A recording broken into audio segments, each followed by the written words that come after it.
1 Chroniques, chapitre 12.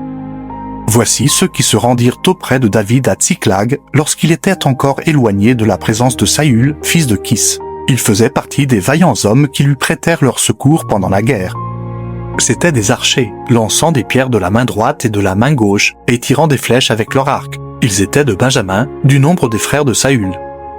Le chef Achiezer et Joas, fils de Schéma, de Gibéa, Jéziel et Péleth, fils d'Azmaveth, Beraka, Jéhu d'Anatoth, Jishmaéja de Gabaon, vaillant parmi les 30 et chef des 30, Jérémie, Jachaziel, Joshanan, Josabad de Guédéra, Élusai, Jérimoth, Béalia, Shkemaria, Shkefatia de Harof, Elkana, Jisija, Azareel, Joézer et Jashobam, Coréite, Joéla et Zébadia, fils de Jérocham de Guédor.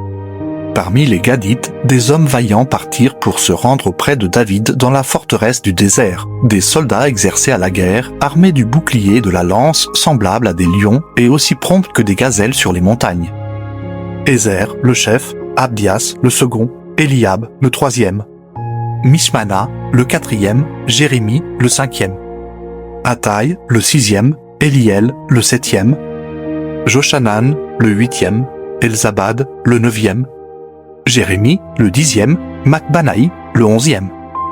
C'étaient des fils de Gad, chef de l'armée, un seul, le plus petit, pouvait s'attaquer à 100 hommes et le plus grand à 1000. Voilà ceux qui passèrent le Jourdain au premier mois, lorsqu'il débordait sur toutes ses rives et qui mirent en fuite tous les habitants des vallées, à l'Orient et à l'Occident.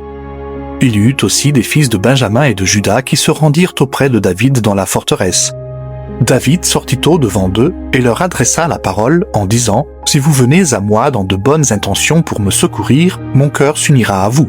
Mais si c'est pour me tromper au profit de mes ennemis, quand je ne commets aucune violence, que le Dieu de nos pères le voie et qu'il fasse justice. » Amasai, l'un des principaux officiers, fut revêtu de l'esprit et dit « Nous sommes à toi, David, et avec toi, fils d'Isaïe. Paix, paix à toi, et paix à ceux qui te secourent, car ton Dieu t'a secouru. » Et David les accueillit et les plaça parmi les chefs de la troupe. Des hommes de Manassé se joignirent à David lorsqu'il alla faire la guerre à Saül avec les Philistins. Mais ils ne furent pas en aide aux Philistins, car, après s'être consultés, les princes des Philistins renvoyèrent David en disant « Il passerait du côté de son maître Saül au péril de nos têtes. » Quand il retourna à Tsiklag, voici ceux de Manassé qui se joignirent à lui. Adnak, Josabad, Jédiaël, Mikaël, Josabad, Elihu et Tsiltaï, chefs des milliers de Manassé. Ils prêtèrent leurs secours à David contre la troupe des pillards amalécites, car ils étaient tous de vaillants hommes, et ils furent chefs dans l'armée. Et de jour en jour, des gens arrivaient auprès de David pour le secourir, jusqu'à ce qu'il eût un grand camp, comme un camp de Dieu. Voici le nombre des hommes armés pour la guerre qui se rendirent auprès de David à Hébron, afin de lui transférer la royauté de Saül, selon l'ordre de l'Éternel. Fils de Juda, portant le bouclier et la lance, 6800 armés pour la guerre. Des fils de Siméon, hommes vaillants à la guerre, 7100. Des fils de Lévi, 4600. Et Jehojada, prince d'Aaron, et avec lui 3700. Et Tsadok, vaillant jeune homme, et la maison de son père, 22 chefs. Des fils de Benjamin, frères de Saül, 3000, car jusqu'alors la plus grande partie d'entre eux étaient restés fidèles à la maison de Saül. Des fils d'Éphraïm, 20 800, hommes vaillants, gens de renom, d'après les maisons de leur père. De la demi-tribu de Manassé, 18 000, qui furent nominativement désignés pour aller établir roi David. Des fils d'Issachar, ayant l'intelligence des temps pour savoir ce que devait faire Israël, 200 chefs et tous leurs frères sous leurs ordres. De Zabulon, 50 000, en état d'aller à l'armée, munis pour le combat de toutes les armes de guerre et prêts à livrer bataille d'un cœur résolu.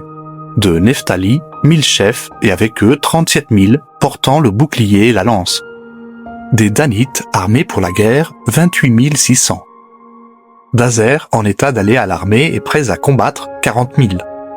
Et de l'autre côté du Jourdain, des Rubénites, des Gadites et de la demi-tribu de Manassé, avec toutes les armes de guerre, 120 000. Tous ces hommes, gens de guerre, prêts à combattre, arrivèrent à Hébron en sincérité de cœur pour établir David roi sur tout Israël.